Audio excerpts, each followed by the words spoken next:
ഏകീകൃത കുർബാന നടപ്പിലാക്കാത്ത വൈദികരെ പുറത്താക്കുമെന്ന തീരുമാനത്തിൽ ഇളവുണ്ടായേക്കുമെന്ന് സൂചന. എറണാകുളം അങ്കമാലി അതിരൂപതയിൽ നിന്നുള്ള 5 മെത്രാൻമാർ സർക്കുലറിനോട് വിയോജിച്ചു.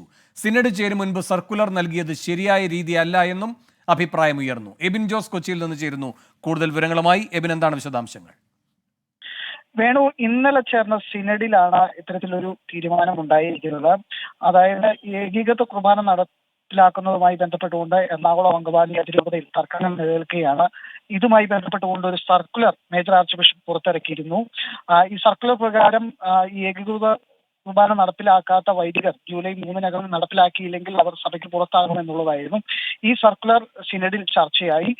സിനഡ് ആരംഭിക്കുന്നതിന് മുന്നേ ഇത്തരത്തിലൊരു സർക്കുലർ പുറത്തിറക്കിയതിനോട് എറണാകുളം അങ്കമാലി അതിരൂപതയിൽ നിന്ന് മറ്റു രൂപതകളിൽ പ്രവർത്തിക്കുന്ന ബിഷപ്പുമാർ വിയോജിച്ചു.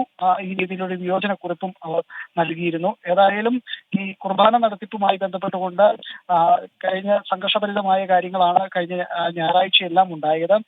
ഈ സാഹചര്യത്തിൽ ഇതിൽ ഏതെങ്കിലും തരത്തിൽ ഇളവുകൾ ഉണ്ടാകുമെന്നുള്ള സൂചനകളും വരുന്നുണ്ട്. ഈ സഭയുടെ ഭാഗത്തുനിന്ന് ഇന്ന് തന്നെ ഈ കാര്യത്തിൽ ഒരു ഔദ്യോഗിക വിശദീകരണം ഉണ്ടാകുമെന്നാണ് കണക്കുകൂട്ടുന്നത്.